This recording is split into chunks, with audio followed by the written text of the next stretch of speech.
Hello friends, जय हिंद। कैसे हैं आप सभी फ्रेंड्स? आज हम बात करेंगे बिहार से रिलेटेड जिस भी एग्ज़ाम की आप तैयारी कर रहे हैं, चाहे वो बीपीएससी टीआरई हो या फिर आप बिहार पुलिस की तैयारी कर रहे हैं, बिहार दरोगा की तैयारी कर रहे हैं, बिहार में जो भी वनडे एग्ज़ाम होता है, अगर आप उसकी तैयारी कर रहे हैं तो आपके लिए बेहद महत्वपूर्ण ये सेशन होने वाला है।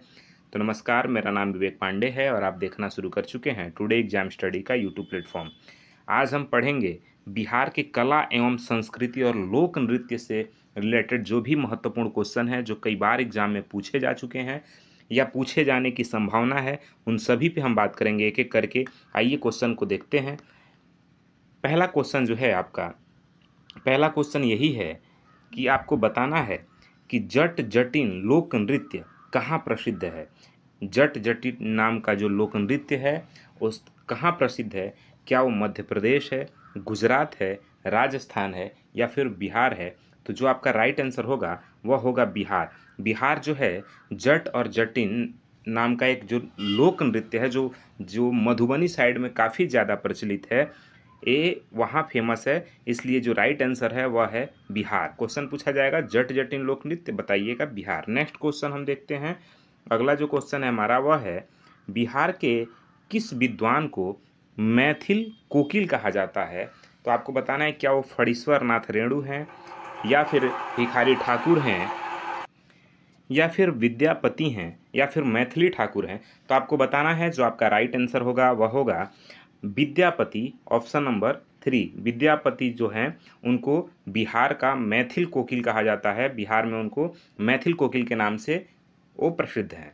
ठीक है, नेक्स्ट क्वेश्चन हम देखते हैं। अगला जो क्वेश्चन हमारा है वह है निम्नलिखित में से कौन सी रचना फणीश्वर नाथ रेणु की नहीं है? तो आपको बताना है कि ये जो भी रचनाएं हैं, पहला कितने चौराहे, दूसरा विदेशिया, तीसरा जुलूस और चौथा मेला आंचल, इनमें से फणीश्वर नाथ रेणु की रचना कौन सी नहीं है? अच्छा बच्चा, अगर आप एग्ज़ाम दे रहे हैं तो आपको भाई सबसे ज़्यादा जो ध्यान देना है वह ये देना है कि एग्ज़ाम में नहीं जो है, नहीं शब्द पे ज़्यादा ध्यान आपको रखना है। तो इसमें नहीं पूछ रहा है, आपको बताना है इनमें से कौन सा नहीं है। तो एक जो ऑप्शन है वह है ऑप्शन नंबर 2 विदेशिया। जो विदेशिया है वह फणीश्वर नाथ रेणु की रचना नहीं है, यह भिखारी ठाकुर की रचना है। ठीक है, तो जो सही आंसर है वह है विदेशिया। बाकी कितने चौराहे, जुलूस और मेला आंचल ये सभी फणीश्वर नाथ रेणु की रचना है। नेक्स्ट क्वेश्चन हम देखते हैं। अगला जो क्वेश्चन है वह है बिहार के मिथिला में गाए जाने वाला गीत लगनी राग किस अवसर पर गाया जाता है? आपको ये बताना है कि क्या यह बच्चों के जन्म के अवसर पर गाया जाता है, विवाह के अवसर पर गाया जाता है, होली के अवसर पर गाया जाता है या फिर रामनवमी के अवसर पर गाया जाता है। सबसे पहली बात तो आपको यही ध्यान रखना है कि जो लगनी राग है वह कहाँ गाया जाता है? मिथिला में। या आपसे पूछा जाए लगनी राग कहाँ का गीत है तो आप बताएंगे बिहार का। पूछा जाए लगनी राग बिहार में किस क्षेत्र का लोकगीत है तो आप बताएंगे मिथिला का। तो जो राइट आंसर आपका है वह है यह विवाह के अवसर पे गाया जाता है। जब भी विवाह होता है वहाँ मिथिला में तो लगनी राग नाम का गीत गाया जाता है। तो सही आंसर है ऑप्शन नंबर 2 विवाह के अवसर पर। फ्रेंड्स, यदि आप इस चैनल पर नए हैं तो चैनल को सब्सक्राइब करना है, वीडियो पसंद आए तो लाइक शेयर करना है और आप किस एग्जाम की तैयारी कर रहे हैं हमें कमेंट बॉक्स में ज़रूर बताइएगा ताकि उससे रिलेटेड क्वेश्चन हम आपके लिए लाते रहें, क्लास कराते रहें। चलिए नेक्स्ट क्वेश्चन हम देखते हैं। विदेशिया किस राज्य का लोकप्रिय नाटक नृत्य है? तो अभी मैंने आपको बताया कि यह भिखारी ठाकुर जी के द्वारा लिखा गया है विदेशिया। तो आपको बताना है यह लोकप्रिय नाटक नृत्य कहाँ का है। तो ऑप्शन है झारखंड, उत्तर प्रदेश, उड़ीसा या फिर बिहार। तो जो राइट आंसर है वह है बिहार, क्योंकि भिखारी ठाकुर जी बिहार के ही थे। आप सभी को मालूम है भारत रत्न से उन्हें सम्मानित किया जा चुका है। तो जो राइट आंसर है वह है बिहार। आगे देखते हैं। मंजूषा चित्र शैली किस क्षेत्र में लोकप्रिय है? आपको बताना है कि जो मंजूषा चित्र शैली है वह किस क्षेत्र में लोकप्रिय थी। ठीक है ना, किस क्षेत्र में सबसे ज़्यादा ये लोकप्रिय थी उस समय? तो जो राइट आंसर आपका होगा वह होगा अंग प्रदेश में। अंग प्रदेश में सबसे ज़्यादा लोकप्रिय थी मंजूषा चित्र शैली। नेक्स्ट क्वेश्चन हम देखते हैं। अगला जो क्वेश्चन हमारा है वह कह रहा है कि बिहार की कौन सी पेंटिंग को जीआई टैग प्राप्त है? क्या मधुबनी पेंटिंग है या श्रीरंगम पेंटिंग है या पिछवाई पेंटिंग है या फिर मुगल पेंटिंग है? तो जो राइट आंसर होगा वह होगा मधुबनी पेंटिंग। मधुबनी पेंटिंग को जीआई टैग प्राप्त है और मधुबनी पेंटिंग बिहार की सबसे लोकप्रिय पेंटिंग है। चलिए नेक्स्ट क्वेश्चन हम देखते हैं। प्रसिद्ध शहनाई वादक उस्ताद बिस्मिल्लाह खां का जन्म कहाँ हुआ था? अब आपको बताना है कि जो उस्ताद बिस्मिल्लाह खां हैं उनका जन्म कहाँ हुआ था। आप सभी को जानकारी होगा 2001 में उन्हें भारत सरकार ने भारत रत्न से भी सम्मानित किया था। तो आप बताएंगे जो राइट आंसर होगा आपका वह होगा डुमरांव। राइट आंसर डुमरांव होगा। डुमरांव यह आपके बक्सर जिले में है। बक्सर बिहार में एक डिस्ट्रिक्ट है, आप जानते हैं। बक्सर में डुमरांव नामक एक जगह है, वहीं के प्रसिद्ध शहनाई वादक उस्ताद बिस्मिल्लाह खां जी थे। भारत सरकार ने उन्हें 2001 में भारत रत्न से सम्मानित भी किया है। तो आपको ध्यान रखना है उस्ताद बिस्मिल्लाह खां को भारत रत्न कब दिया गया? 2001 में। वह कहाँ के थे? डुमरांव के। डुमरांव कहाँ है? बक्सर में। बक्सर बिहार में। चलिए नेक्स्ट क्वेश्चन हम देखते हैं। अगला जो क्वेश्चन है, पटना में स्थित राजभवन, मुख्य सचिवालय तथा उच्च न्यायालय की इमारतें किस शैली से प्रभावित हैं, यानी किस शैली में बनाई गई हैं? तो आपको बताना है क्या ये हिंदू इस्लामी शैली में या फिर डच शैली में या फिर यूरोपीय पुनर्जागरण कला की शैली में बनाई गई है या फिर गौथिक शैली में बनाई गई हैं? तो जो राइट आंसर आपका होगा वह होगा यूरोपीय पुनर्जागरण काल की शैली में बनाई गई हैं, चाहे वो पटना स्थित राजभवन हो या फिर मुख्य सचिवालय हो या फिर हाईकोर्ट हो। ठीक है, तो जो राइट आंसर है आपका वह है यूरोपीय पुनर्जागरण काल की शैली में इसे निर्मित किया गया है। नेक्स्ट क्वेश्चन है बाबू, पटना सिटी में स्थित पादरी की हवेली और बांकीपुर चर्च की शैली का प्रतिनिधित्व करती है। आपको बताना है कि जो पटना सिटी में स्थित पादरी हवेली है और जो बांकीपुर का चर्च है वह किस शैली में बनाया गया है। तो आपका जो राइट आंसर होगा वह होगा गौथिक शैली में बनाया गया है। किस शैली में बाबू? गौथिक शैली में। नेक्स्ट क्वेश्चन है, हरिहर क्षेत्र का मेला या फिर सोनपुर का मेला किस नदी के तट पे आयोजित किया जाता है और यह किस लिए प्रसिद्ध है? यह मेला किस लिए जाना जाता है? क्या वो संगम गंगा, सोन और गंगा के संगम पर है या फिर निरंजना नदी के पास के तट पे है या फिर गंगा गंडक के संगम पर है या फिर कोसी घाघरा के संगम पे है? तो आपको बताना है कि यह किस नदी के तट पे मनाया जाता है और किस लिए यह प्रसिद्ध है। दोनों बात आपको बताना है कि यह किस लिए प्रसिद्ध है और किस नदी के तट पर यह मनाया जाता है। तो बताइए। देखिए जो आपका राइट आंसर होगा वह होगा यह गंगा और गंडक के संगम पर मनाया जाता है, पहली बात। और दूसरी बात, यह पशु मेला के लिए प्रसिद्ध है। किसके लिए प्रसिद्ध है बाबू? पशु मेला के लिए प्रसिद्ध है। चलिए नेक्स्ट क्वेश्चन हम देखते हैं। वैशाली का मेला जो चैत्र शुक्ल के त्रयोदशी को आयोजित की जाती है वह संबंधित है, वह किससे संबंधित है आपको बताना है। ठीक है ना? तो देखिए वैशाली में भगवान महावीर के जन्म उत्सव पर, जन्मस्थली पर यह मनाया जाता है, इसलिए यह जैन धर्मावलंबियों से संबंधित है। चलिए नेक्स्ट क्वेश्चन हम देखते हैं। जो सौराठ सभा मेला कहाँ आयोजित किया जाता है? आपको बताना है कि सौराठ सभा मेला यह कहाँ आयोजित किया जाता है।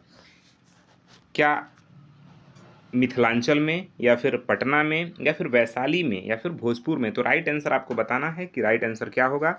राइट आंसर होगा बाबू आपका मिथिलांचल में यह मनाया जाता है, आयोजित होता है सौराठ सभा मेला, मिथिलांचल में आयोजित होता है। और यह किस अवसर पे आयोजित होता है? तो यह शादी विवाह के समय, शादी विवाह से संबंधित मेला है और यह आषाढ़ महीने के अंतिम मास में मनाया जाता है। यह शादी विवाह से संबंधित है और कब मनाया जाता है बाबू? आषाढ़ महीने के अंत में मनाया जाता है। नेक्स्ट क्वेश्चन हम देखते हैं। मधुश्रावणी पर्व विशेष रूप से कहाँ मनाया जाता है? आपको बताना है कि मधुश्रावणी जो पर्व है वो विशेष रूप से कहाँ मनाया जाता है। क्या नालंदा में, पटना में या फिर गया में या फिर मिथिलांचल में? तो जो राइट आंसर होगा आपका वह होगा ऑप्शन नंबर 4, मिथिलांचल में ये मनाया जाता है मधुश्रावणी मेला। बाबू एक बात आप और जान लीजिए, गया का नाम बदल के गया जी कर दिया गया है। ठीक है ना? तो आपसे एग्जाम में अगर पूछे तो आप इसको भी ध्यान रखिएगा कि गया का नाम बदल के क्या किया गया है, तो गया जी। चलिए नेक्स्ट क्वेश्चन है, बिहार का सर्वाधिक महत्वपूर्ण त्यौहार कौन सा है? तो बच्चा अगर आप बाबू बिहार से हैं और बिहार के एग्ज़ाम की तैयारी कर रहे हैं और अगर आपका एक क्वेश्चन गलत हो जा रहा है तो बाबू आपको बहुत मेहनत करने की ज़रूरत है और आप जीरो स्तर पे हैं। कोई भी बच्चा अगर बिहार की तैयारी कर रहा है एग्ज़ाम की और उसको ये क्वेश्चन नहीं पता है, जीरो स्तर से आपको तैयारी करने की ज़रूरत है, क्योंकि राइट आंसर आपका ये होगा, वह होगा छठ पर्व, जो जिसे सूर्य षष्ठी के नाम से भी जाना जाता है। यह भगवान सूर्य का पूजा होता है, इसमें भगवान सूर्य को अर्घ दिया जाता है। तो यदि आप बिहार से इस वीडियो को देख रहे हैं और आपको इसके बारे में जानकारी था पहले से, तो एक बार कमेंट बॉक्स में लिखिए जय छठी मैया। चलिए नेक्स्ट क्वेश्चन हम देखते हैं। अगला जो क्वेश्चन है वह है, मधुबनी चित्रकला के महत्वपूर्ण प्रतिनिधि या कलाकार कौन हैं? क्या कौशल्या देवी हैं, या सिया देवी हैं, या शशिकला देवी हैं? आपको बता, या इनमें से सभी लोग हैं? तो जो राइट आंसर है वह आपको बताना है। देखेंगे बाबू, राइट आंसर जो है वह है उपर्युक्त में से सभी, यानी कौशल्या देवी भी हैं, सिया देवी भी हैं और शशिकला देवी भी हैं, जो मधुबनी चित्रकला के महत्वपूर्ण कलाकार हैं। ठीक है, नेक्स्ट क्वेश्चन हम देखते हैं। मधुबनी चित्रकला के संबंध में कौन सा कथन सही है? क्या यह लोक कला है? क्या यह लोक कला है? इसमें महिलाओं की ही पूर्ण भूमिका रही है? यह चित्र दो प्रकार के होते हैं, भित्ति चित्र और अरिपन, या उपर्युक्त में से सभी? कौन सा क्वेश्चन राइट है वो आपको बताना है। तो देखिए, इसमें से सभी ऑप्शन सही हैं। इनमें से सभी ऑप्शन सही है। यह एक लोक कला है, इसमें महिलाओं की खास भूमिका होती है, और यह चित्र दो प्रकार के होते हैं, एक भित्ति चित्र और एक अरिपन होता है। ठीक है ना, इसे दीवारों पे उकेरा जाता है। ठीक है, नेक्स्ट क्वेश्चन है, मधुबनी चित्रकला का संबंध किस राज्य से है? तो जैसा कि आपने इससे पहले भी पढ़ा, तो राइट आंसर हमें बताने की ज़रूरत नहीं है। आई होप कि आपको ये पता भी होगा। चलिए बता देते हैं, बिहार सही ऑप्शन है, सही विकल्प है। आगे, पटना कलम किससे संबंधित है? क्या यह पत्रकारिता से संबंधित है, चित्रकला से संबंधित है, या संगीत से, या इनमें से कोई नहीं? तो जो पटना कलम है वह चित्रकला से संबंधित है। तो जो राइट आंसर है वह है ऑप्शन नंबर 2, चित्रकला। नेक्स्ट क्वेश्चन है बाबू, पटना कलम के महत्वपूर्ण चित्रकार कौन थे? तो सही विकल्प जो आपका है वह है सेवक राम जी। सेवक राम जी इसके बहुत महत्वपूर्ण, प्रथम महत्वपूर्ण चित्रकार थे। वैसे तो बहुत सारे इसके चित्रकार हुए, लेकिन जो पहले महत्वपूर्ण चित्रकार थे वह थे सेवक राम। किसके? पटना कलम के। बिहार में ठुमरी का मुख्य केंद्र है, आपको बताना है। जो बिहार में ठुमरी है उसका मुख्य केंद्र क्या है, मुख्य कौन से जगह पे मनाया जाता है?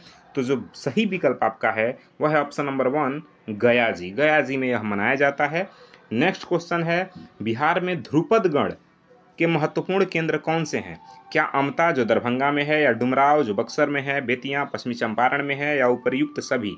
कौन सा विकल्प सही है? तो बाबू आप देखेंगे इनमें से सभी विकल्प सही है। ध्रुपदगढ़ जो है उसका महत्वपूर्ण जो केंद्र है वो दरभंगा का अमता भी है, डुमराव जो बक्सर में है। अभी आपने देखा डुमराव किसका जगह है? उस्ताद बिस्मिल्लाह खां जी का। बेतिया जो पश्चिमी चंपारण में है, ये सभी ध्रुपदगढ़ के महत्वपूर्ण केंद्र हैं बिहार में। ठीक है, नेक्स्ट क्वेश्चन है, बिहार में कोजागरा व्रत मुख्यतः मनाया जाता है। कोजागरा व्रत बिहार में जो है वह कोजागरा व्रत मुख्यतः कहाँ मनाया जाता है? मगध क्षेत्र में, भोजपुरी क्षेत्र में, मिथिलांचल में, या इनमें से कोई नहीं? तो बाबू जो सही विकल्प आपका है वह है यह मिथिलांचल में मनाया जाता है, और इसमें माँ लक्ष्मी की पूजा की जाती है। ठीक है ना, इसमें किसकी पूजा होती है? माँ लक्ष्मी की। पूछा जाए कि कोजागरा व्रत मुख्यतः किस देवी देवता की पूजा होती है, तो माँ लक्ष्मी की पूजा होती है। नेक्स्ट क्वेश्चन आप देखेंगे, बिहार के किस जिला में बिहुला त्यौहार को विशेष धूमधाम से मनाया जाता है? पटना, नालंदा, दरभंगा, या फिर भागलपुर? जो राइट आंसर है वह है ऑप्शन नंबर 4, भागलपुर में यह मनाया जाता है। इसे बिसहरी पूजा के भी नाम से जाना जाता है, जिसमें सर्पों को लेकर के उस दिन मेला किया जाता है। तमाम जगह से लोग, बच्चे, बुजुर्ग, जितने महिलाएं हैं, सभी लोग सांप को यानी सर्प को अपने हाथों में लाते हैं। ऐसा मानना जाता है, ऐसी मान्यता है कि यहाँ पे किसी को उस दिन सांप नहीं काटता है, काटता भी है तो उसका विष नहीं चढ़ता है, ऐसी मान्यता है। तो बिसहरी पूजा के भी नाम से जाना जाता है। नेक्स्ट क्वेश्चन जो आपका है वह है, समा चकेवा लोक पर्व बिहार के मुख्यतः किस क्षेत्र में मनाया जाता है? तो आपको बताना है भोजपुर, मगध, मिथिला, या इनमें से कोई नहीं? तो जो राइट आंसर है वह है यह मिथिला में मनाया जाता है। समा चकेवा लोक पर्व मिथिला क्षेत्र में मनाया जाता है। तो बाबू इसे आप ध्यान रखिएगा। सामा चकेवा पर्व कहाँ मनाया जाता है? तो बिहार में। कहाँ? मिथिला में। यही आज का हमारा कला, लोक संस्कृति और नृत्य से संबंधित वीडियो था। आपको ये सेशन कैसा लगा? वीडियो पसंद आया हो लाइक शेयर सब्सक्राइब करिए, और आपका कोई भी क्वेश्चन हो हमें कमेंट बॉक्स में ज़रूर करिए। मिलते हैं अगले वीडियो में दोस्त, तब तक के लिए जय हिंद।